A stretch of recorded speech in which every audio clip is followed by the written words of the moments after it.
Hi everyone, welcome to Kamali's vlog. இன்றைக்கி வந்து இந்த சேனலில் ஒரு சூப்பரான ஒரு காம்போ ரெசிபி தான் பார்க்க போகிறோம். அதாவது எக் ஃப்ரைட் ரைஸ், அதுக்கான ஏற்ற சைட் டிஷ் வந்து சிக்கன் மஞ்சூரியன். நீங்கள் வந்து இந்த சிக்கன் மஞ்சூரியன் நான் செய்கிறத வந்துட்டு நீங்கள் கோபி மஞ்சூரியனில் கூட ட்ரை பண்ணலாம், அதாவது காலிஃப்ளவரில் கூட ட்ரை பண்ணலாம், ரொம்பவே நல்லாயிருக்கும். ஸோ இப்போ வந்து ஃபஸ்ட்டு வந்து ஒரு பாத்திரத்தில் நான் வந்து தண்ணி எடுத்திருக்கேன். அதில் வந்து லைட்டாக உப்பு சேர்த்துருக்கேன். அதுக்கப்புறம் கொஞ்சமாக எண்ணெய். இது வந்து பாஸ்மதி அரிசி வேக வைக்கிறதுக்காக இப்போ ரெடி பண்ணிகிட்ருக்கேன். ஸோ பாஸ்மதி அரிசி ஓரளவுக்கு ஒரு வாட்டி வாஷ் பண்ணிவிட்டு அதுக்கப்புறம் நம்ம போட்டுக்கலாம். பார்த்திங்க அப்படின்னா ஒரு இந்த மாதிரி 95% குக் ஆகிருக்கணும். குக் ஆனதுக்கப்புறம் நம்ம வந்து இதை வடிகட்டிக்கலாம். வடிகட்டி இந்த அரிசியை வந்துட்டு ஒரு வாட்டி வேணும்னா நீங்கள் வந்து பச்சை தண்ணியில் கூட வந்து வாஷ் பண்ணிக்கலாம். அப்படி இல்லை அப்படின்னா ஆற வச்சுடுங்க. ஸோ அதுக்கப்புறம் ஒரு பேனில் வந்துட்டு 4 முட்டை, அதுக்கப்புறம் கொஞ்சம் உப்பு சேர்த்து லைட்டாக வந்து பொரிச்சு எடுத்துக்க வேண்டியது தான்.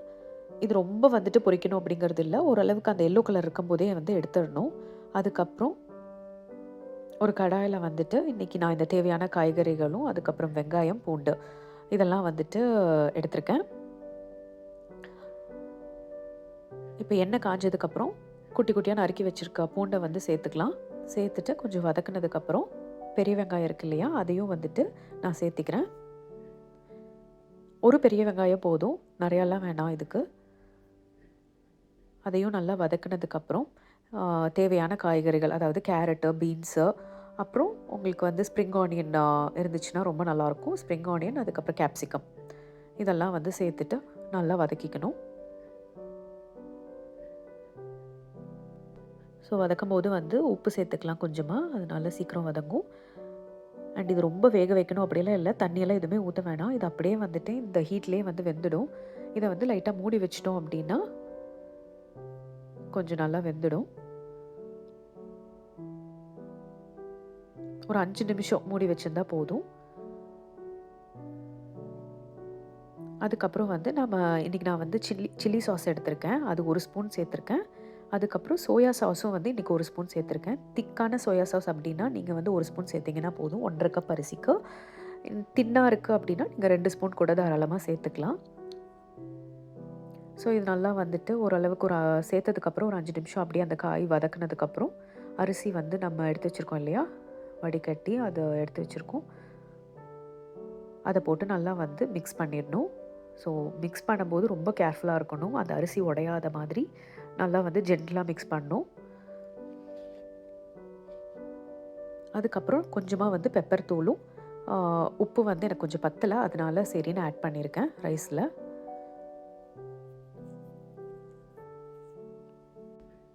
ஸோ இதை நல்லா வந்துட்டு மிக்ஸ் பண்ணதுக்கப்புறம் நம்ம 1 ஸ்பூன் வந்துட்டு வினிகர் இருக்கு இல்லையா, அதையும் வந்துட்டு இதில் சேர்த்துக்கலாம். 1 ஸ்பூன் சேர்த்தா போதும். சில பேர் வந்து ஜாஸ்தியாக அந்த சோயா சாஸ் சேர்ப்பாங்க, அது வந்து ஒரு மாதிரி கொஞ்சம் டேஸ்ட் வேறு மாதிரி ஆகிடும். ஸோ சோயா சாஸ் வந்து கரெக்டாக சேர்த்திங்க அப்படின்னா நல்லாயிருக்கும் இந்த ஃப்ரைட் ரைஸு. அதுக்கப்புறம் பொரிச்சு வச்சுருக்க முட்டையை வந்துட்டு இதில் போட்டுக்கலாம். அதுக்கப்புறம் கடைசியாக வந்துட்டு கொஞ்சம் ஸ்ப்ரிங் ஆனியன். அவ்வளோதான், ரொம்பவே ஈஸி. இது சிம்பிளான ஒரு ஈஸியான எக் ஃப்ரைட் ரைஸ் ரெடி ஆகிடுச்சு. அதுக்கப்புறம் இப்போ சிக்கன் வந்து நான் இன்றைக்கி ஒரு 1/2 kg போன்லெஸ் சிக்கன் எடுத்திருக்கேன். அதுக்கு வந்து 2 ஸ்பூன் கார்ன்ஃப்ளவர் மாவு, 2 ஸ்பூன் மைதா மாவு, அதுக்கப்புறம் 1 ஸ்பூன் அரிசி மாவு, இதெல்லாம் சேர்த்து நல்லா வந்து மிக்ஸ் பண்ணணும். அதுக்கப்புறம் காரத்துக்கு வந்து பார்த்திங்கன்னா 1 ஸ்பூன் மிளகாய் தூள். உங்கள்கிட்ட காஷ்மீரி மிளகாய் தூள் இருந்துச்சுன்னா அது 1 ஸ்பூனும், நார்மல் மிளகாய் தூளும் 1 சேர்த்துக்கோங்க. இல்லை அப்படின்னா காரத்துக்கு ஏற்ற மாதிரி மிளகாய் தூள் சேர்த்துக்கோங்க. அதுக்கப்புறம் இன்றைக்கி அடுத்தது வந்து கரம் மசாலா சேர்த்துருக்கேன் 1 ஸ்பூன். அப்புறம் உப்பு, தேவையான அளவு உப்பு. அதுக்கப்புறம் இஞ்சி பூண்டு பேஸ்ட்டு வந்து ஒரு 1.5 ஸ்பூன். கொஞ்சமாக சோயா சாஸ். இதெல்லாம் போட்டு நல்லா வந்து மிக்ஸ் பண்ணிடலாம். மிக்ஸ் பண்ணும்போது கொஞ்சம் ட்ரையாக இருந்துச்சுன்னு ஃபீல் பண்ணிங்கன்னா எண்ணெய் சேர்த்துக்கோங்க, தண்ணி எதுவும் சேர்க்காதீங்க. எண்ணெய் சேர்த்து லைட்டாக வந்து மிக்ஸ் பண்ணி ஒரு 20 நிமிஷம் இது ஊறினா போதும், ரெடி ஆகிடும். அதுக்கப்புறம் 20 நிமிஷத்துக்கு அப்புறம் நம்ம வந்து கடாயில் வந்து இதை வந்து ஃப்ரை பண்ணி எடுத்துடலாம். ஸோ இந்த 2 டிஷ்ஷுமே வந்து ஒரு 1 ஹவரில் முடிச்சிடலாம். பேரலாக வந்து நம்ம அரிசி வேக வைக்கும்போது இந்த சிக்கனையும் வந்துட்டு ஊற வச்சிடலாம். அதுக்கப்புறம் அந்த டைமில் காய்கறியும் கட் பண்ணிடலாம். அதுக்கப்புறம் நம்ம அந்த ரைஸ் பண்ணி முடித்து ஃப்ரைட் ரைஸ் பண்ணி முடித்ததுக்கப்புறம் இதை ஸ்டார்ட் பண்ணோம் அப்படின்னா கரெக்டாக இருக்கும், டக்குன்னு முடிஞ்சிடும். ஸோ இதெல்லாம் நல்லா இந்த மாதிரி ஓரளவுக்கு நல்லா ப்ரௌன் ஆனதுக்கப்புறம் எடுக்கணும். ஸோ மசாலாலாம் எதுவும் பிரியவே பிரியாது, நல்லா வந்துட்டு ஒட்டி கோட்டாக இருக்கும் அந்த சிக்கனில். அதுக்கப்புறம் இதுக்கு தேவையானதெல்லாம் வந்துட்டு இன்றைக்கி ஆட் பண்ணிடலாம். ஸோ ஒரு பெரிய பேனில் வந்துட்டு பூண்டு வந்து கொஞ்சம் ஒரு ஸ்பூன் ஜாஸ்தி எடுத்திங்க அப்படின்னா, இஞ்சி வந்து நான் ஒரு கம்மியாக எடுத்திருக்கேன், அதுக்கு கொஞ்சம் கம்மியாக எடுத்திருக்கேன், ஒரு 1/2 ஸ்பூன் அந்த மாதிரி எடுத்தால் போதும்.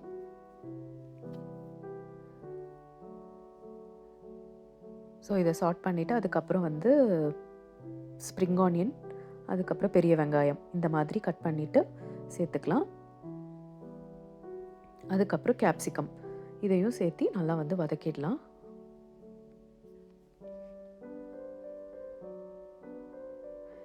தேவையான அளவு உப்பு சேர்த்துட்டு வதக்கணும் அப்படின்னா கொஞ்சம் சீக்கிரம் வதங்கிடும். இதுக்கு வந்து நான் 2 ஸ்பூன் டொமேட்டோ சாஸ் சேர்த்திருக்கேன். 1 ஸ்பூன் வந்து chilli sauce, 1 spoon soya sauce. நீங்கள் உங்கள் காரத்துக்கு ஏற்ற மாதிரி வந்து இந்த சில்லி சாஸ் வந்து கூட எக்ஸ்ட்ரா சேர்த்துக்கலாம்.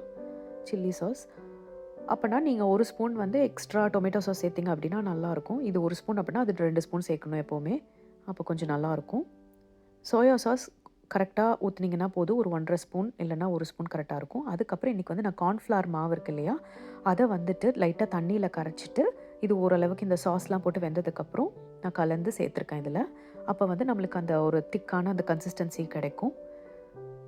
இது வந்து ஓரளவுக்கு நான் செமி ட்ரையாக தான் பண்ணுறேன். நீங்கள் இன்னும் கொஞ்சம் நல்லாவே கொஞ்சம் லிக்விடாக இருக்கணும் அப்படின்னு, இன்னும் கொஞ்சம் அந்த கிரேவி கன்சிஸ்டன்சி மாதிரி வரணும் அப்படின்னா இன்னும் ஒரு 2 ஸ்பூன் சோள மாவு எடுத்துட்டு தண்ணி சேர்த்துட்டு இது கூட சேர்த்திங்க அப்படின்னா கொஞ்சம் அதில் தண்ணியாக இருக்கும், அந்த கிரேவி மாதிரி இருக்கும்.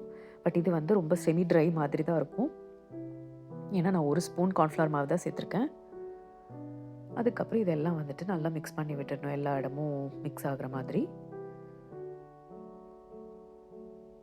அவ்வளோதான். இது ரொம்பவே ஈஸி அண்ட் குழந்தைங்களுக்கு ரொம்ப பிடிச்ச டிஷ் இது. மோஸ்ட்லி எல்லாத்துக்குமே நிறைய பேத்துக்கு பிடிக்கும். ஸோ அவ்வளோதான், ரெண்டுமே டக்குன்னு ரெடி ஆகிடுச்சு. அதுக்கப்புறம் நல்லா வந்துட்டு அடுப்பு ஆஃப் பண்ணிவிட்டு நம்ம வந்து இந்த ஸ்ப்ரிங் ஆனியன் இருக்குது இல்லையா, அதையும் சேர்த்துக்கலாம். ஸோ நல்லாயிருக்கும், டேஸ்ட்டு பார்க்குறதுக்கும் பயங்கர டெம்டிங்காக இருக்கும்.